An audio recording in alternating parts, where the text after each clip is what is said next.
kita kalau sudah mengambil satu sikap oposisi, ya, di dalam dunia politik, dalam satu negara, berbeda dengan pemerintah, atau berbeda dengan orang-orang yang mendukung pemerintah, risikonya memang pasti ada. Saya dengan kawan-kawan juga pernah lagi rapat-rapat di Masjid Cud Mutia ditangkap lagi. Dibilang ini makar ingin menggulingkan pemerintah. Saya dan beberapa teman dibawalah kita ke Laksus yang lapangan Banteng, sebelah Pertamina itu, seberang Pertamina. Ya, seberang Istiqlal. Biasa aja kita tengah malam ditendang, dimatiin lampu. Apakah sudah pasti pemerintah yang melakukan itu?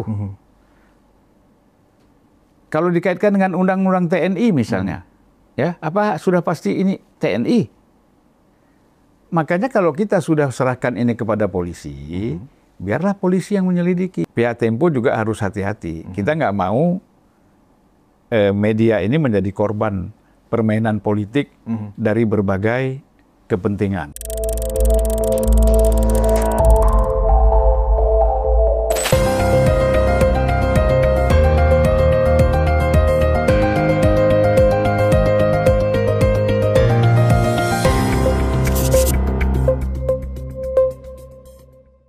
Bismillahirrahmanirrahim. Assalamualaikum warahmatullahi wabarakatuh.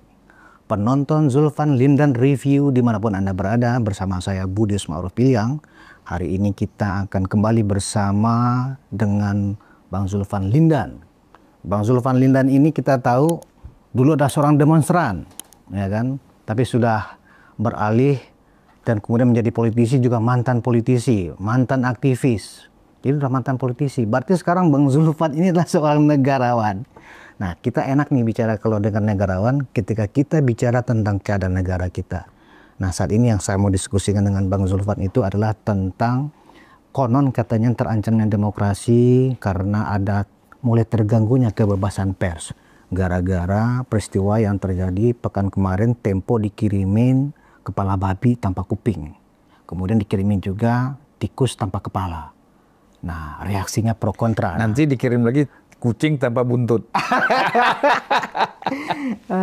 Kalau orang kan berharap Bang dikirimin duren musang king ya kan, yang enak sekali itu. Atau kan black itu, tone. ya kan, black tone. Ini kok dikirimin yang seperti itu. Nah, Bang Zulfan, sebagai seorang mantan aktivis ya kan, sebagai seorang mantan politisi juga, biasanya kan seorang aktivis ini ya memang kritis dan progresif ya Bang ya. Dan mereka tahan banting, ya kan, apalagi intimidasi, ancaman-ancaman kabinnya kecil. Tadi kan reaksi Tempo ini dan reaksi orang yang sepaham dengan Tempo, Bang. Ini seolah-olah dunia mau kiamat kan gitu loh. Nah, gambaran Abang tentang peristiwa ini seperti apa, Bang? Ya, terima kasih. Assalamualaikum warahmatullahi wabarakatuh. Waalaikumsalam. Salam sejahtera buat kita semua. Ya kan?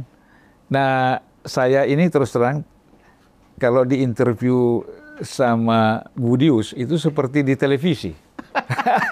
Karena kan kita awalnya kan ngomong di televisi ya, Bang. Ya, awalnya dulu saya kenal Budius dulu tahun 2000. Ya, betul. Tahun 2000 itu ketika dia masih di RCTI, saya baru di DPR ya. Betul. Lama sekali ya, udah 20. Abang narsum saya di Dialog Nuansa Pagi. Ya. Apa kabar? Kok saya Ini lah, kalau sesama host itu kadang-kadang suka lupa ya kan? Lupa, ini ya. siapa yang bertanya, siapa yang menjawab. Sekarang saya hostnya Bang, ya, narsum saya. Ya, jadi begini, kalau kita lihat peristiwa adanya kepala babi ataupun tikus tanpa kepala yang dikirim ke Tempo, itu hal biasa. Ya, kita kalau sudah mengambil satu sikap oposisi, ya, di dalam dunia politik, dalam satu negara, berbeda dengan pemerintah, atau berbeda dengan orang-orang yang mendukung pemerintah, risikonya memang pasti ada. Pengiriman kepala babi, kalaupun itu benar dikirim oleh pihak pemerintah atau orang yang, katakanlah, Tidak suka ke Tempo, pengiriman kepala babi itu ancaman terkecil. Ancaman terkecil. Apalagi dengan kepala tikus, itu ancaman remeh-temeh. Jadi ancaman yang terberat itu apa, Bang? Kita kalau sudah mengambil satu sikap oposisi, kita melawan, kemudian kita bersikap kritis, korektif, maka kita harus mengambil satu risiko yang paling besar. Risiko paling besar apa tuh? Mati. Ya kan? Nah kalau cuman remeh-remeh gini diributin, ini kan bukan pejuang ini. Mencari panggung aja, cari popularitas, ya kan. Kemudian, wah dukung gue dong, secara tidak langsung kan begitu. Gue nih diancam nih, gimana nih? Nyebar kemana-mana kan. Diviralkan. Nah, sehingga dengan demikian muncullah pikiran-pikiran, ini playing victim nih. Kita juga tidak bisa menuduh ini playing victim, Tapi ya kan? ada dugaan ke situ boleh-boleh aja. Banyak juga yang menduga seperti itu gitu loh. Jangan-jangan kan begitu. Nah, itu urusan mereka lah yang berpendapat seperti itu. Jadi kalau saya melihat bahwa kita nggak boleh cengeng di dalam berjuang. Ya, saya sendiri kan mengalami waktu kita aktivis lagi enak-enak tidur ya tahun 82 itu tiba-tiba rumah kita diketok. Datang 7 orang gondrong-gondrong karena waktu itu masih musim-musim Petrus ya. Iya. Saya langsung ditodong pakai pistol. Saudara Zulfan, iya saya bilang ikut. Oh kenapa saya mesti ikut? Saya bilang ikut. Akhirnya saya dibawa ke Kodam Cawang. Oh, oke. Ya kan? Ya kita ikut. Abang dulu betato bang. Hah? Abang betato. Kenapa Petrus betato? kan biasanya kan yang bukan betato. yang datang. Oh yang datang. Yang datang itu kan pada masa itu lagi rame-ramenya Petrus. Jadi mengaku dari Kodam tapi rambutnya ada 2 orang yang gondrong gitu kan. Intelnya berarti ya. Jadi saya berhadapan di sana dengan Pak Edi Nalapraya. Walau nggak salah Pak Edi waktu itu kan Kasdam. Kasdam ya. Biasa kita dipanggil ke sana. Dituduh macam-macam kan. Kemudian saya dengan kawan-kawan juga pernah lagi rapat-rapat di Masjid Cud Mutia ditangkap lagi. Dibilang ini makar ingin menggulingkan pemerintah. Saya dan beberapa teman dibawalah kita ke Laksus yang lapangan Banteng, sebelah Pertamina itu, seberang Pertamina. Ya, seberang Istiqlal. Biasa aja kita tengah malam ditendang, dimatiin lampu. Jadi sebenarnya ya, kalau kita sudah mengambil satu sikap kita oposisi, kita ini itu hal biasa. Ya, hal biasa. Jadi tidak usah dianggap terlalu dirame-ramekan. Ya. Bahwa ini berkaitan dengan pers, ini ada persoalan kebebasan pers segala macam itu soal lain. Itu kan kebebasan pers juga ada batasnya, ya kan? Tidak bisa pers itu sebebas-bebasnya, misalnya memberitakan sesuatu yang di luar apa yang sudah ditetapkan gitu loh. Tapi kalau sekarang kan udah nggak jelas, ya, gitu. Nah jadi kalau saya lihat kita pastilah kalau memang betul-betul ada intimidasi terhadap Tempo misalnya dengan pengiriman-pengiriman itu, kita bukan hanya prihatin, gitu lah. Ini suatu perbuatan yang menurut saya ancaman, ya. Oleh karena itu kalau ini misalnya playing victim, kita menyedihkan juga cara-cara main seperti ini. Kalau betul. Nah oleh karena itu saya melihat bahwa dalam perjuangan ini nggak boleh cengeng. Tempo itu nggak boleh cengeng. Ya kan? Ingin didapat dukungan dari mana-mana. Ya. Biar aja ini semuanya berjalan. Saya juga gini. Arti bisa jadi kawan-kawan di Tempo, khususnya yang 3 orang yang menjadi host bocor halus itu loh bang. Itu juga belum tentu mereka menyebarkan kemana-mana. Iya. Ya, atau minta dukungan lah. Tapi kalau penyebaran kan otomatis karena diberitakan oleh Tempo bahwa ada pengiriman ini itu menyebar, ya kan? Otomatis feedbacknya adalah mendapatkan feedback untuk membela kan, untuk prihatin, untuk simpatik kan, itu wajar gitu loh menurut saya. Tetapi ini jangan dijadikan alasan kita menjadi cengeng, kita menjadi seolah-olah kita terancam. Ya. Biasa aja. Jadi frame yang dibangun Tempo dan kalau nggak salah juga sudah dapat dukungan dari Dewan Pers, Bang. Jadi frame yang dibangun oleh Tempo dan juga Dewan Pers adalah bahwa ini adalah sebuah tindakan nyata dari intimidasi terhadap kebebasan berpendapat. Karena Tempo selama ini memang ditenggarai memang kritis kepada pemerintah. Gitu loh Bang. Ya, tapi kan begini, apakah sudah pasti pemerintah yang melakukan itu? Kalau dikaitkan dengan undang-undang TNI misalnya, ya, apa sudah pasti ini TNI? Makanya kalau kita sudah serahkan ini kepada polisi, biarlah polisi yang menyelidiki. Dewan Pers kan nggak punya kemampuan juga untuk menyelidiki siapa yang melakukan ini. Kan Tempo sudah menyerahkan minta kepada Polri untuk melakukan penyidikan. Nah, kita tunggu hasil penyidikannya. Jadi jangan ada lagi pendapat-pendapat atau opini-opini yang di luar itu. Ya. Nah, jadi intimidasi, siapa yang melakukan intimidasi? Bisa saja lawan politik yang tidak suka sama Tempo. Ya kan, belum tentu pemerintah. Gitu loh. Nah, ini harus dipahaminya secara luas. Jangan setiap ada seperti ini pemerintah.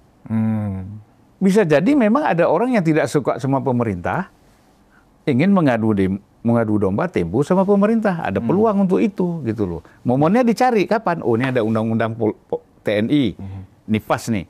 Jadi seolah-olah nanti yang melakukan ini TNI, ya kan? Padahal nggak ada hubungannya. Jadi pesan jangan cengeng itu abang alamatkan ke siapa, bang? Apakah ke Tempo atau ke orang-orang yang langsung bereaksi seolah-olah ini sudah cara-cara Orde Baru nih, penzoliman nih, cara-cara untuk membungkam pers gitu lah, bang? Kalau saya lihat, pertama kan yang dianggap terancam itu Tempo, ya kan? Nah, tentu Tempo tidak boleh cengeng. Hadapi aja situasi ini. Kalau memang ini dari siapapun, hadapi aja. Ya kan? Gitu. Nah, dan biar saja Tempo ini berjalan seperti yang ada. Artinya biasa aja, normal aja. Gitu loh. Nggak usah merasa terancam. Ya kan? Gitu. Nggak usah juga merasa takut. Karena nggak tahu kita siapa yang melakukan pengiriman barang ini. Nggak usah juga merasa ini akan supaya mengurangi daya kritisnya seolah-olah ini bagian dari untuk segera dibungkam. Nggak usah juga merasa seperti itu ya, bang? Nggak usah juga. Nah, orang-orang yang mendukung juga jangan sekedar hanya bisa memanas-manasi aja. Ngompor-ngomporin aja, provokatif juga kan. Iya. Nah, jadi ya disinilah pihak Tempo juga harus hati-hati. Kita nggak mau media ini menjadi korban permainan politik dari berbagai kepentingan, gitu loh. Ya kan, belum tentu orang yang mendukung ini betul mendukung serius, ya kan? Nah, jangan-jangan ini provokatif aja, supaya makin konflik, makin ini akhirnya kan media seperti Tempo ini rugi gitu loh. Jadi menurut Bang Zulfan, hari-hari ini dengan apa yang terjadi itu tidak bisa dipukul rata bahwa memang media seolah-olah pemerintahnya sudah ingin membuat media ini lebih soft gitu, nggak ada kaitan ke sana ya? Ada lah. Bagaimana sekarang sudah tidak bisa lagi pemerintah melakukan tekanan-tekanan kepada media. Masa zaman sekarang ada pemerintah yang masih mau main-main seperti itu? Nggak bisa, iya kan? Ini kan sudah zaman teknologi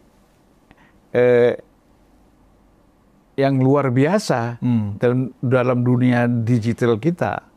Jadi kalau masih kita khawatir, apa yang kita khawatirkan? Nggak ada kok. Makanya saya katakan tadi, jalan terus. Kalau merasa benar, merasa ini memang perlu, dan merasa bahwa ada hal-hal yang memang perlu dilakukan kritik terhadap pemerintah, lakukan aja. Kenapa mesti takut? Seperti saya katakan tadi, kita kalau sudah ngambil posisi, ya kan, berseberangan dengan pemerintah atau dengan siapapun, konsekuensi dengan aparat pemerintah, konsekuensinya bukan hanya sekedar kepala babi, saya bilang tadi kan, konsekuensinya bukan sekedar tikus atau kucing, ya. Nanti dikirim lagi gajah tanpa belalai atau belalai gajah dikirim tanpa gajahnya, kan gitu.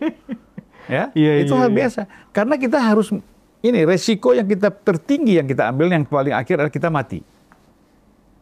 Apakah para oposisi itu sudah sampai di level ini? Kan kalau nggak gitu, kalau nggak gitu nggak usah jadi oposisi, tidur aja di rumah. Jadi oposisi, jadi pengkritik, ya.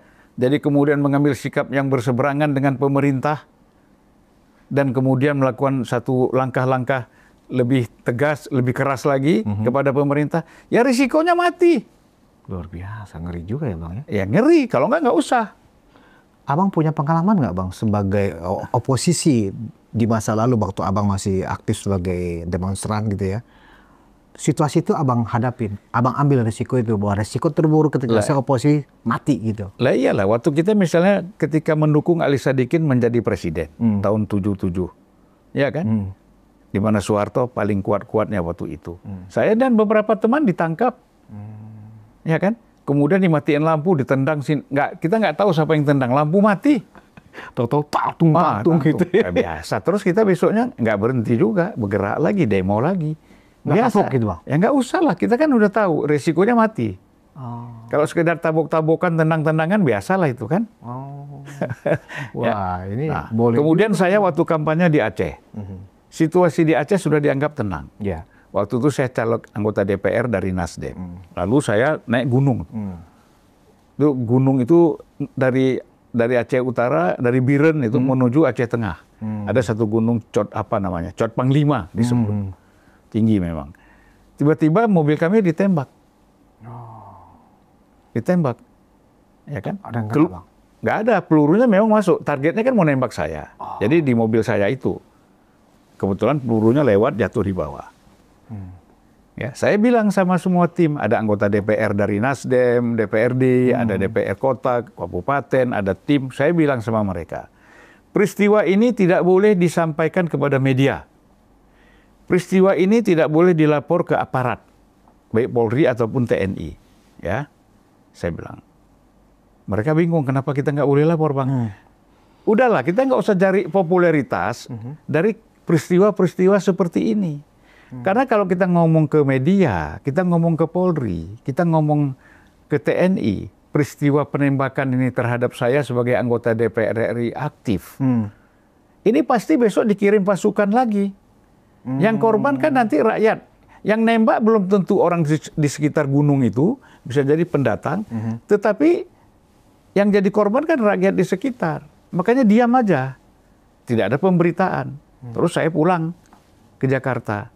Saya ceritakan peristiwa ini sama Pak Surya Paloh. Pak Surya bilang, udah kamu ngomong di Metro, umumkan. Ada gini-gini. Jangan, Bang, saya bilang.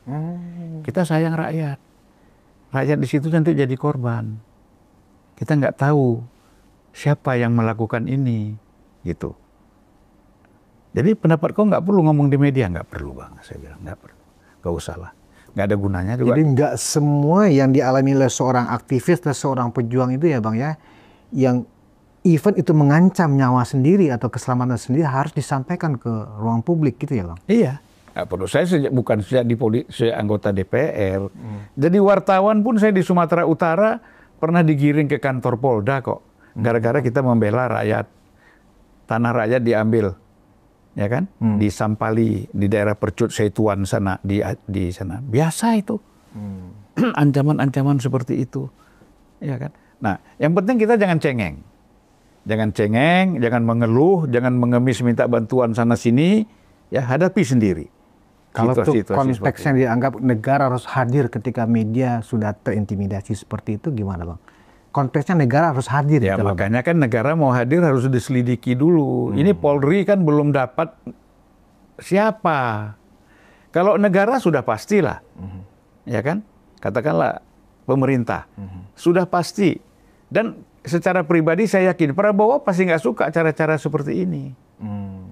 Ini kan seolah-olah wah ini rezimnya Prabowo nih, ya kan melakukan ini dikaitkan kemana-mana. Saya secara pribadi sangat tidak yakin bahwa hal-hal seperti itu dilakukan oleh Prabowo atau perintah Prabowo atau ada kolaborasi dengan Prabowo. Nggak ada. Kalaupun ada nih jalan sendiri siapa kita nggak tahu. Ya kan? Seperti saya katakan tadi. Ada pihak yang tidak senang sama pemerintah ini, pihak tidak senang sama TNI, melakukan ini supaya, wah ini masyarakat mempunyai nilai negatif terhadap pemerintah Prabowo dan TNI misalnya. Karena momennya pas. Padahal Tempo kan, bocor alus Tempo itu kan sudah lama sekali. Kan tidak pernah ada. Kenapa momennya diambil pas undang-undang TNI? Iya. Dan kalau nggak salah undang-undang itu pun sudah disahkan barangkali, menjelang disahkan. Kamis kemarin, Bang. Iya kan? Nah, jadi menurut saya semuanya harus hati-hati lah. Kita tunggu, kalau memang sudah dilapor ke Polri, kita tunggu hasil penyelidikan Polri itu apa. Dan Polri juga jangan lama-lama lah. Kan punya alat yang begitu lengkap untuk melakukan penyidikan siapa yang melakukan ini supaya jelas. Gitu loh. Jangan orang semua kalang kabut. Ya kan nggak menentu kayak kebakaran baru, Bang. Kayak kebakaran jenggot padahal nggak punya jenggot. Bang, terakhir nih, Bang. Abang tadi mengatakan negara hadir dan Abang juga mengatakan tadi ini belum tentu juga Prabowo setuju, bahkan Prabowo tidak suka dengan cara-cara seperti ini.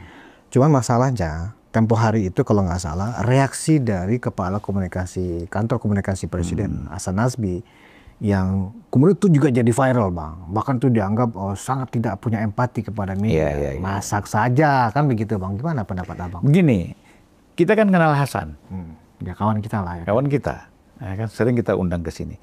Ini dia maksudnya bercanda. Kan dia suka bercanda seperti ini kalau di podcast di mana-mana ngomong kan. Ya, enteng kan?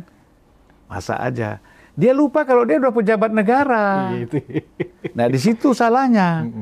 Pejabat negara tuh nggak bisa lagi ngomong sembarangan. Apalagi menyangkut suatu masalah yang menyangkut pers, menyangkut media. Itu bidang dia. Dia sebagai PCO kan. Gitu loh. Sebagai institusi yang menangani komunikasi di pemerintahan. Jadi saya melihat gitu. Awalnya dia nganggap remeh, anggap enteng, biasa aja. Dia pun tidak paham bahwa efeknya seperti ini. Wah, dia lupa bahwa dia sekarang bukan lagi orang biasa. Dia itu sudah pejabat negara, pejabat pemerintahan. Jadi hati-hati kalau ngomong gitu loh. Ya kan? Karena dampaknya kan. Sekarang kan begini, kayak Prabowo aja ngomong walaupun pelan, dasmu tapi kedengaran. Itu kan dipersoalkan orang. Benar. Padahal itu kan maksudnya bercanda. Iya kan? Nggak ada yang untuk siapa, nggak tahu. Tapi nggak boleh. Memang nggak boleh. Ada etika-etika ketika kita sudah menjadi tokoh. Bukan itu ekspresi dari Hasan memang selama ini yang kelihatan sering head to head ya dengan Tempo dalam arti begini. Hasan sebagai kepala TCO ya kan sedang mencoba membangun sebuah program baru namanya pemberantasan DFK, Bang. Disinformasi, fitnah dan kebencian. Dan Tempo seringkali ditenggarain, sering memberikan informasi yang sifatnya kita nggak usah sebut hoax, tapi disinformasi, ya kan? Nah mungkin karena ada rasa kena nih keceplosan mungkin Hasan ya dimasak aja gitu ya, Bang. Ya. Makanya saya katakan tadi apa yang diucapkannya itu enteng dan biasa, tetapi persoalannya dia pejabat negara, itu harus lebih hati-hati. Kan gini, seorang pejabat, seorang tokoh, seorang negarawan, itu kan ngomongnya itu kan harus bijak, ya kan? Atau orang bilang ya ngono sing ojo ngono. Itu kan orang Aceh itu kalau ngomong kan salah-salah soal bahasa Jawanya kan. Gitu. Jadi itu maksudnya itu ya benar, tapi jangan begitulah, gitulah. Gitu ya gitu, tapi jangan gitu dong kan gitu ya, Bang. Gitu kan. Membuat orang panas juga kan. Iya. Gitu loh. Tapi bukan berarti tapi kan si ini juga kan ngomong. Siapa yang perempuan di Tempo itu? Oh, Cica. Cica juga ngomong kan. Kalau ngirim jangan kepalanya dong. Dagingnya dong. Artinya kan cocok dengan keinginan Hasan. Iya. Ya kan? Dimasak aja. Maksudnya Cica kan begini, bagaimana kami mau masak, Pak Hasan. Yang dikirim kan kepala. Kupingnya pun nggak ada. Tapi kalau yang dikirim itu daging, saya pasti masak. Katanya Cica kan pasti begitu. Oh, barangkali Hasan nyambung IG-nya Cica itu barangkali, ya kan? Gitu. Ya dimasak aja. Orang kepala, gimana mau dimasak? Ya kan? Kalau kepala kambing itu enak, direbus, dimasak enak gitu. Kalau kepala babi gimana? Ya belum tentu juga, yang biasa makan enak juga. Kok kita kan belum pernah makan aja. Nggak boleh, Bang. Nah, bukan berarti juga gara-gara itu kemudian dianggap tuh celah untuk nembak Hasan. Sekarang kan lagi kenceng, Bang, tekanan supaya meminta Presiden Prabowo untuk mengganti Hasan dan seterusnya. Ini kan juga kadang-kadang netizen juga kadang memanfaatkan situasi juga, Bang, hanya gara-gara slip town anggap begitu kemudian langsung ganti, pecat. Wah, kacau juga kalau setiap salah ngomong pecat menteri begitu. Begini, saya kira Pak Prabowo pun dengan ucapan Hasan tuh ketawa. Geli dia. Kok bisa Hasan ini jawabnya seperti itu kan? Dia tahu itu bercanda, tapi kan orang yang sedang mengalami satu masalah itu nganggap ini bukan main-main, bukan bercanda kan gitu. Nah, kembali lagi paling Pak Prabowo panggil, ya lain kali jangan ngomong gitulah. Ya kan? Kamu ini kan udah pejabat negara. pasti dimaafkan lah, ya kan? Gitu. Bukan berarti. Mungkin kalau diganti bukan masalah bukan karena itu ya Bang. Bukan masalah itu, memang ada kebutuhan lain, Iya, itu lain soal ya kan? Ya jangan sampai lah Bang. Asal diganti, dia belum setahun juga Bang. Ya, tergantung kalau posisinya lebih bagus kan nggak apa-apa. Oh, amin, kita doakan Bang ya. Baik Bang, masih ada yang mau disampaikan Bang? Saya kira udah cukup ya. Jadi kita ini jangan seperti terus terang saja, jangan kalang kabut. Jangan dipolitisasi. Ya, orang-orang yang sebenarnya nggak simpatik juga sama Tempo, nggak simpatik sama pemerintah, mempolitisir ini menjadi besar ya supaya suasana menjadi keruh. Ya buat Tempo biasalah. Tempo bilang aja, kalau itu pihak yang nggak suka sama kami tunggu deh kalau ada 100 kepala babi lagi dikirim, ya kan, ribuan badan tikus lagi dikirim, apalagi yang mau dikirim nggak apa-apa, biasa aja itu. Nah, itu yang kita harapkan. Kalau dari sisi saya sedikit Bang.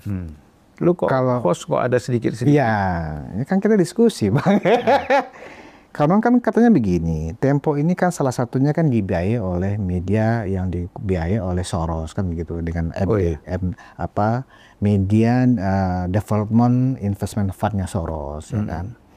Dan semua orang tahu Soros kan kerjanya kan mengganggu stabilitas politik di berbagai negara. Nah, Tempo ini ditenggarai salah satu instrumen ya yang ada di Indonesia untuk membuat instabilitas di negara yang dianggap dituju, misalnya Indonesia.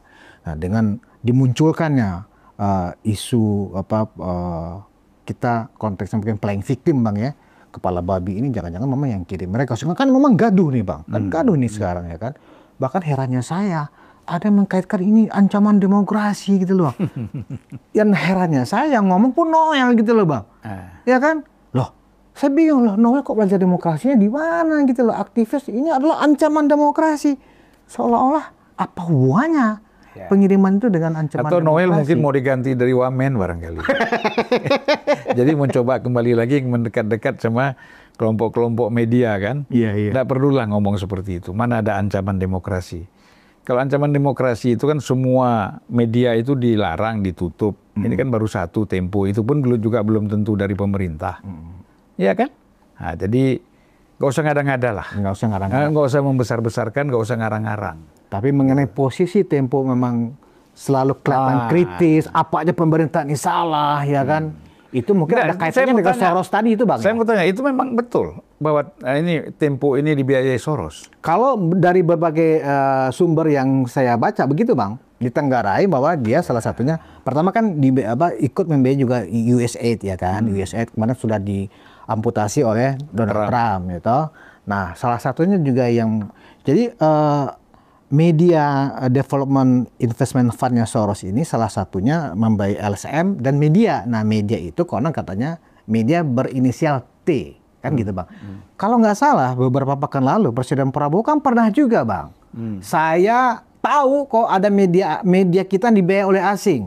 Saya yakin semua orang pasti tahu. Perlu saya sebut nggak sekarang namanya, kan begitu kata Presiden Bang. Kira-kira yang maksud Tempo ya? Mungkin itu yang dimaksudkan. Nah jadi ketika kemudian tiba-tiba muncul kepala babi ini, ya kan, itu mungkin sebagai bentuk bisa juga memang tujuannya memang membuat gaduh, noising, bising kan Bang, gitu loh. Seolah-olah konteksnya kan RUU TNI kemarin Bang. Nah jadi menurut saya ini kaitannya memang Tempo ini memang sedang menjalankan perannya aja untuk membuat bising dan membuat gaduh. Itu buktinya Bocor Halus ketawa-ketawa Bang, nggak ada merasa terancam. Abang kan ya episode terakhir Bocor Halus tentang masalah pengiriman ini. Cica sendiri sama si Pram tuh ketawa-ketawa Bang. Nggak ada ekspresi mereka terancam. Tapi publik seolah-olah heboh.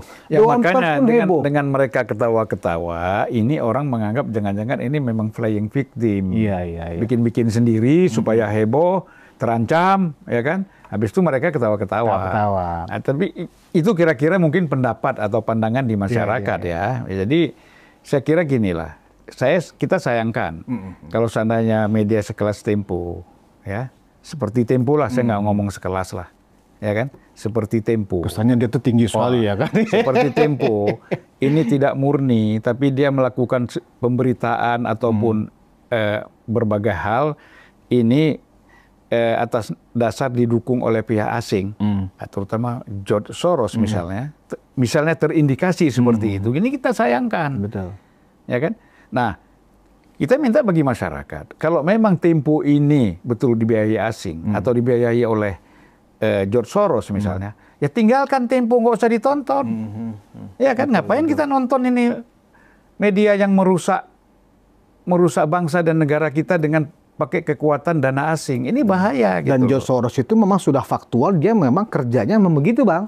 Lah ya kan, acak negara. Ya kan 97 waktu dia menurun soal krisis ekonomi kita 97 kan jelas itu George Soros. Saya pernah nongkrong di luar kantornya.